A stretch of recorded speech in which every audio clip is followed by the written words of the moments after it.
Conference play has begun as both football and soccer were in Texas last weekend. We'll catch you up on equestrian, cross country, tennis, and softball too. We'll catch you up with all of that and more on this week's episode of the Poke Report.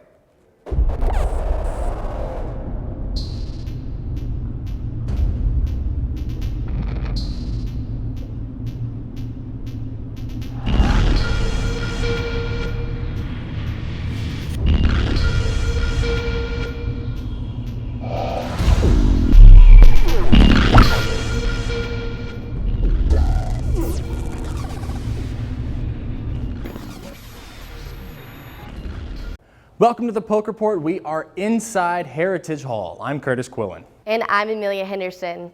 Last weekend, the Cowboys traveled to Austin where they beat the Longhorns in a last-minute field goal.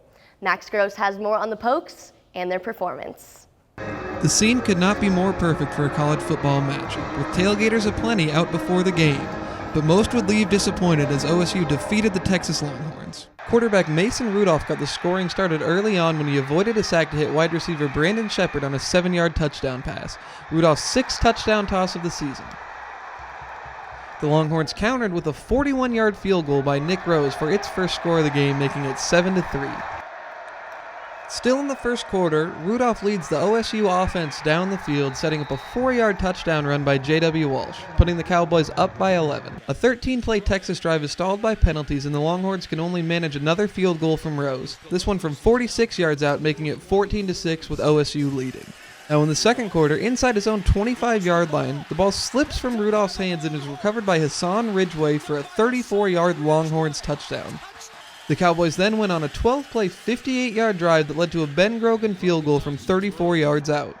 Longhorns backup quarterback Tyrone Swoops punches one in from 7 yards out, capping off a 97-yard scoring drive. Texas would take its first lead of the day into the locker room, up 20-17. After exchanging punts with the Longhorns, Rudolph connects with a pair of deep passes to James Washington and Marcel Aitman to put the Cowboys in the red zone. J.W. Walsh takes over from there, tossing a 1-yard touchdown pass to Jeremy Seaton to put the Cowboys up 24-20. The Cowboys' defense used that positive momentum to force a mistake from freshman Gerard Hurd. Linebacker Seth Jacobs intercepts a tip pass to force the Longhorns' first turnover of the day. After a pair of punts, Rudolph makes another mistake, this time throwing an errant pass that is picked off by Holden Hill and taken back for a 41-yard touchdown. The Longhorns would take a 27-24 lead into the fourth quarter. On the first drive of the fourth quarter, with the Cowboys at midfield, Rudolph's pass is intercepted by Dylan Haynes, who returns the ball inside OSU territory.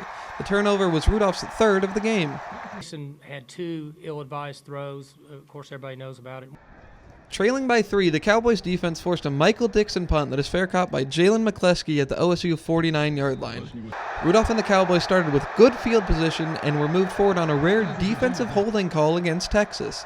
Head coach Charlie Strong was so outraged that he drew a 15-yard unsportsmanlike conduct penalty, moving the Cowboys into the red zone.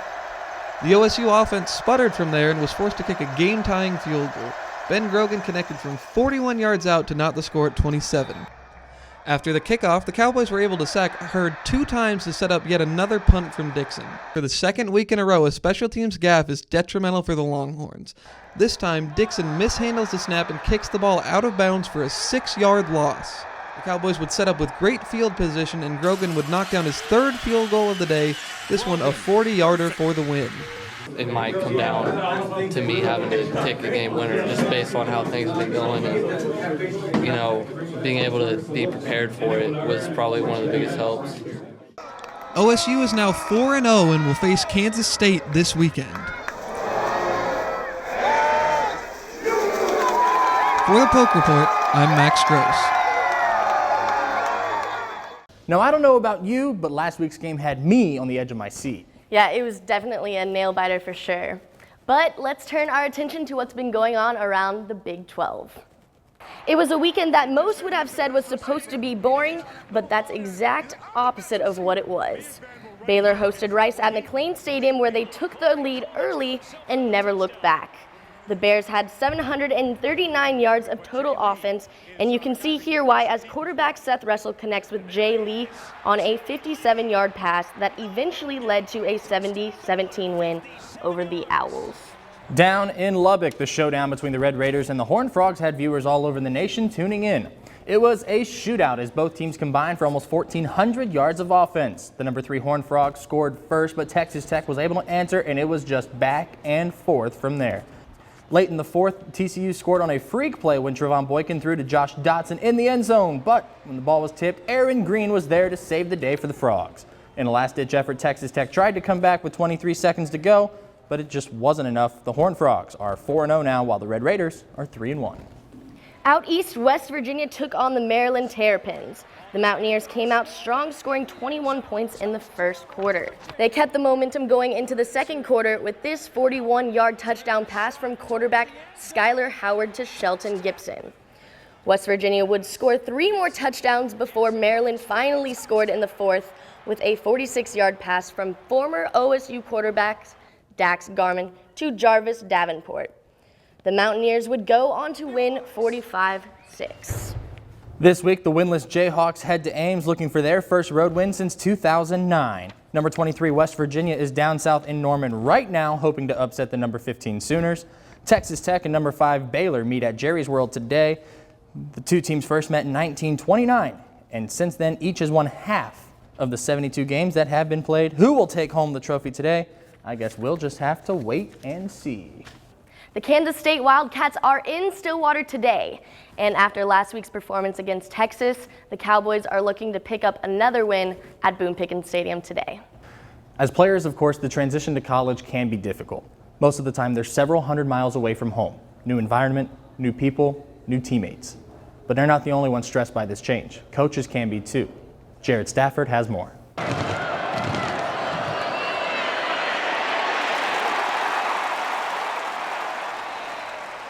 Fourth in the nation in sacks, third in sack yards, second in fumble recoveries, and top 20 in solo tackles. These are stats you wouldn't expect to hear from a prototypical Oklahoma State football team. The culture in Stillwater has been dominated by offensive superiority, with the Cowboys challenging any team that came to town to a shootout. With the landscape of college football quickly adapting to high-powered offenses, why is it that the Cowboys seem to be anchored by the defense this season? A portion of that credit can be given to defensive coordinator Glenn Spencer. He's been a member of the OSU coaching staff since 2008 and defensive coordinator since 2013. Since his arrival, the level of competitiveness and expectation for the Cowboy defense has been on the steady incline. And while the defense has clearly been shining through this point in the season, Spencer still attributes the team as a whole for the Cowboys' success. I don't think there's any different approach that's ever been in the past. We just got to find a way to get off the field, and sometimes we don't. And they've got to score, and sometimes we do, and we get them a good field position. So that's never changed. Aside from a sophomore star QB in the making going through his growing pains, the offense is struggling to find its balance and identity. The defense has been forced to step up and proved its worth in its latest test by forcing the Texas offense into consecutive 3-and-outs to end the game in the Cowboys' 30-27 victory over the Longhorns. OSU won time of possession in the game by almost 10 minutes and added 7 sacks to the mix, 1.5 of those sacks credited to sophomore defensive tackle Vincent Taylor. But Taylor says all props should be given to Coach Spencer and the coaching staff. Coach Spencer, he's doing his job. He's doing a great job as a coach. He's just getting us prepared every week. Every week they have a great game plan for the game, and we just go in there and execute what they tell us to do. It seems as though the Cowboys' D means business, but it's not always so stern and serious on the Oklahoma State sidelines. Even coaches can get caught up in the love of the game, such as Coach Spencer, who's been seen multiple times celebrating with his team on the field. Earlier in the game, I got on the field, and the referee warned Coach Gundy that they were going to throw a flag on me if I did that again. So I was told not to do that again. Enthralled in another hectic season filled with high expectations, it's clear that the Pokes can play well and enjoy the success all the same. For the Poke Report, I'm Jared Stafford. When we come back on the Poke Report, we'll catch up with Cowgirls soccer, and then we'll take a look back at last weekend's Cowboy Jamboree. We'll be right back.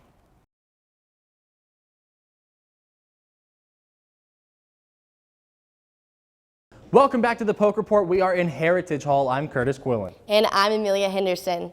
Last week, the Cowboys weren't the only ones to start Big 12 play. The Cowgirls soccer team were gone to Texas, where they took on Baylor and TCU. Jordan Bland has more. Rough game and rough play by both the Baylor Bears and Oklahoma State's women's soccer teams. The OSU Cowgirls tried to continue their 3-game winning streak as they went up against the Bears last Friday night. All in all, it was an ugly game, and the Cowgirls were placed on their heels from the get-go. Ugly. Not great soccer to watch. Very, very physical, very competitive. I thought our kids competed well, but we didn't play well enough to win the game. And part of that's down to Baylor. They didn't allow us to play well enough to win the game. Goalie Michaela Ungaro saw several shots struck at her early and often, recording 3 of her first 4 saves of the night in the first half alone. The Baylor Bears pressured the Oklahoma State defense all night, getting 9 shots off to OSU's 3 in the first half. There were 2 yellow cards called in all, one for both teams, but it was a clean game by no means. 34 fouls were called in total. 17 apiece between both teams, so calling it a physical game would be an understatement. Our kids battled hard. I'm not upset with the effort. It's a really tough team to play against with their physicality, and it's just a tough game. The Cowgirls kept it close though, but they were only able to put 1 ball on net the entire game. The girls were able to push the game into overtime, however, but it was short-lived. 3.5 minutes in, forward Jackie Crowther was able to pin one from inside the box to the top right, giving them the golden goal and a 1-0 victory over the Cowgirls. The Cowgirls had a full day to recover as they matched up against TCU on Sunday. The recovery didn't seem to do too much, as 2 minutes into the game, the Cowgirls gave up a penalty that Horned Frogs' Michelle Prokop would bury, marking her 8th goal for the season. The Cowgirls would end up giving the Frogs more to cheer about, as they tacked on 2 more goals in the second half. The Pokes had no answer for the Frogs, though, as they bowed out on both road games this past week, losing this one 3-0. Coach Carmichael says he is still proud of his team, but there's always room to improve. I think we're playing some really good soccer. We just have to improve in certain areas. We're making some little mistakes that are costing us. We need to finish more chances, that's for sure, and maybe need to not give up as many what we'd call soft goals. But our overall play, I think we've played well, and we just need to put full games together. The soccer team is also entering the final quarter of the regular season, as they are entering a stretch of 4 home games in a row, something Carmichael believes will only help his team. Whenever you're on buses, airplanes, hotels, more buses, you're eating in restaurants, you're not eating at home, sleeping in strange beds, just all of it. Even on your recovery day on Saturday, when you're at home, everything's right there for you. You're not having to improvise. So I think it's everything. And then just playing in front of your family and friends and all your fans, it just gives you that little extra boost. The team will face up against the Longhorns of Texas tomorrow at 1 p.m. and tack on 2 more non-conference opponents in Drake and Oral Roberts Wednesday and Friday of next week, both at 7 p.m. For the Poke Report, I'm Jordan Bland. Megan Bordeo also met up with 2 soccer players in a new segment we like to call, How Well Do You Know Your Teammate? I'm here with Maddie Mercado and Allie Stevenson, and I hear they're not only teammates but best friends. So we're about to put their knowledge to the test about each other.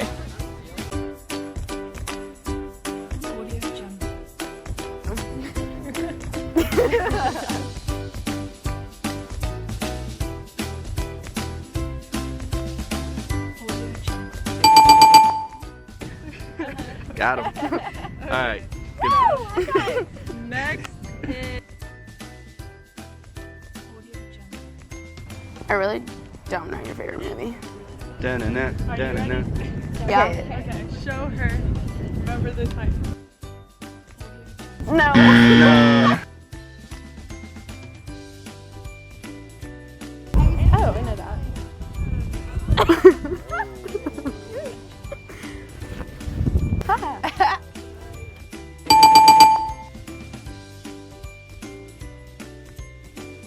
Did you see mine? No. Did you see mine? No. Okay, go. Yeah.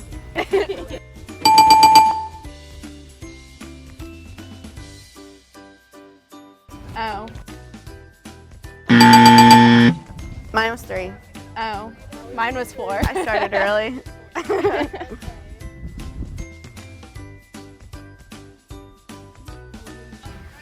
You know mine. Oh. She knows mine. Serge Ibaka. Yeah.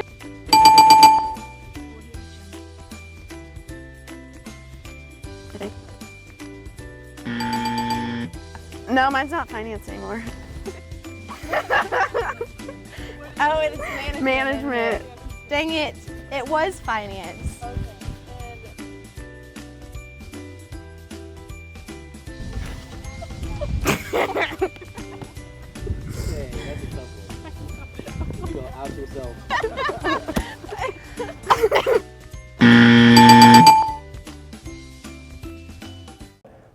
some pretty rough questions. I don't know how well we would have done if that was us. Yeah, that would be interesting to see for sure.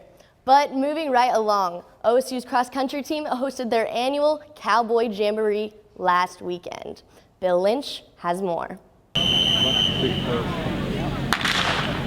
Early morning rains created a cool, damp setting for the first race Saturday morning. It was just before 8 o'clock when the college women's race kicked off the 79th annual Cowboy Jamboree. The Jamboree is the oldest cross-country meet in the United States, the first of which took place in 1937. The course is wooded and is marked by rolling hills and is laid out over a 2-mile, 5, 6, 8, and 10K course.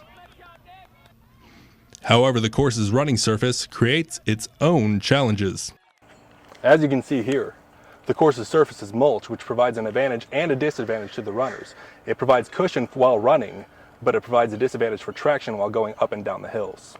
Runners will face grassy slopes, dirt paths, and mulch trails.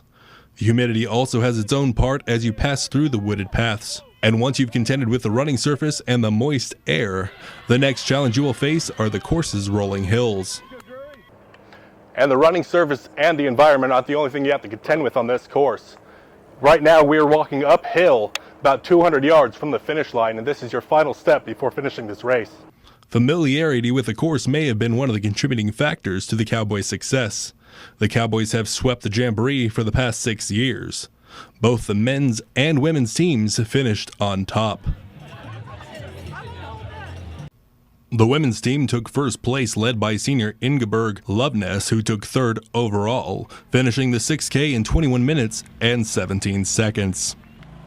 And the men's team was led by sophomore Sarak Geberkadon, who finished first overall, finishing the 8K in 24 minutes and 31 seconds. But the Jamboree did not only host Division I athletics. The event played host to 30 colleges and universities with more than 500 athletes.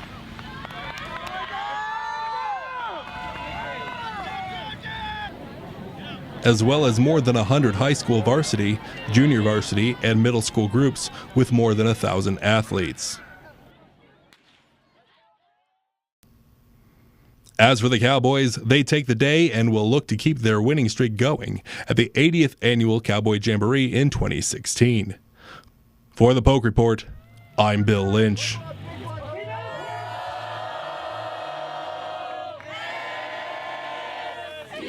Both teams are preparing for the Cowboy Classic next month in Tuscaloosa, Alabama, before heading into the Big 12 championships here in Stillwater. Now let's take a swing at some cowgirl softball.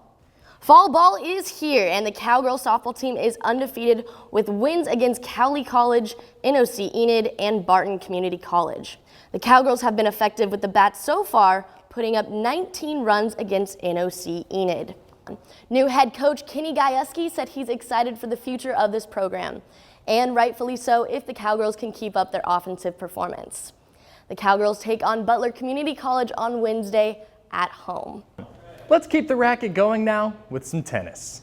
Today through the 11th, the Cowboys will compete on and off in the ITA All-American Tournament in Tulsa, hoping to qualify for regionals later this month. The Cowgirls are in Los Angeles, also competing in an ITA All-American qualifying tournament before hosting the ITA Central Region Championships on the 15th.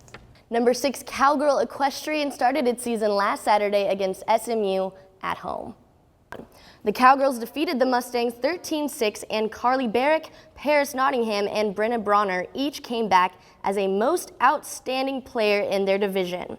Head coach Larry Sanchez says they had a really good start to the season and that they have a lot of talent on this team and need to continue to work hard each week. The Cowgirls head to Manhattan on Thursday to take on the Kansas State Wildcats. Now it's time to chip in on some golf. Wow, that was so cheesy. I try not to get caught in traps. Tomorrow, the Cowboys compete in the Erin Hills Invitational in Milwaukee, Wisconsin, while the Cowgirls are in Chicago Monday and Tuesday in the Windy City Intercollegiate.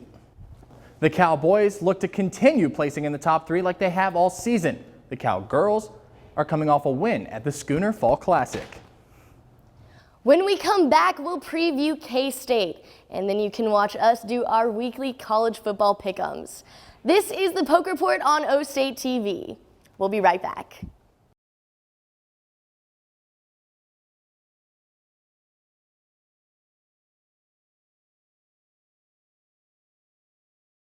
Welcome back to the Poke Report. I'm Amelia Henderson. And I'm Curtis Quillen. So OSU plays this Kansas State team today. You might have heard of them. They're usually pretty good. Yeah, just a little bit.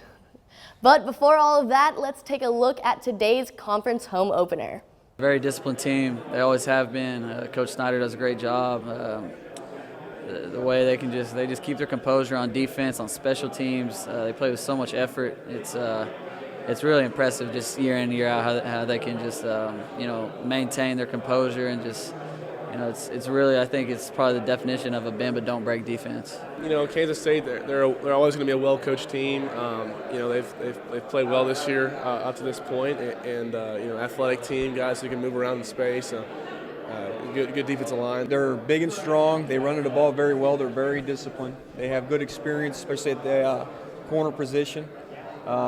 Very good against the run, and they don't make many mistakes. I think just the maturity that they're getting to is just their job.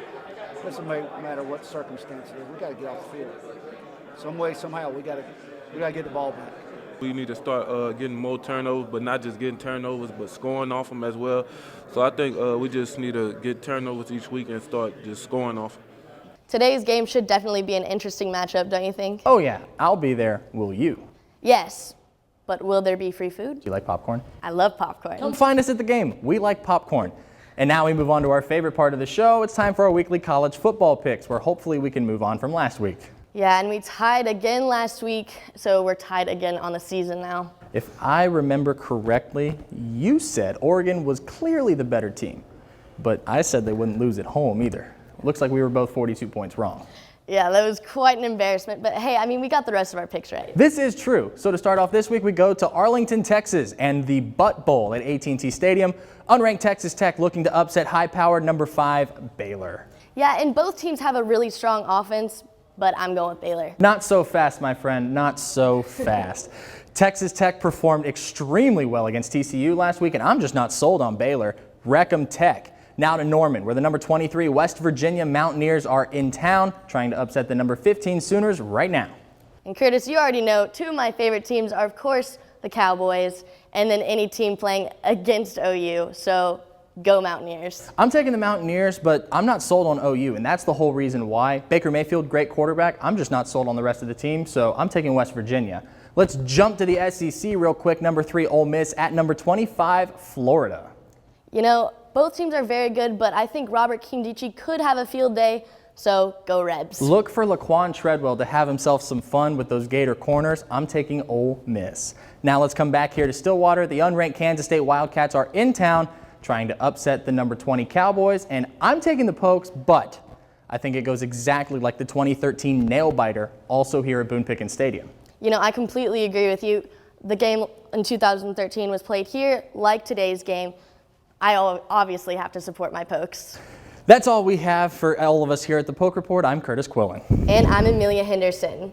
And as always, go Pokes. Thank you for watching. Countdown to kickoff is next.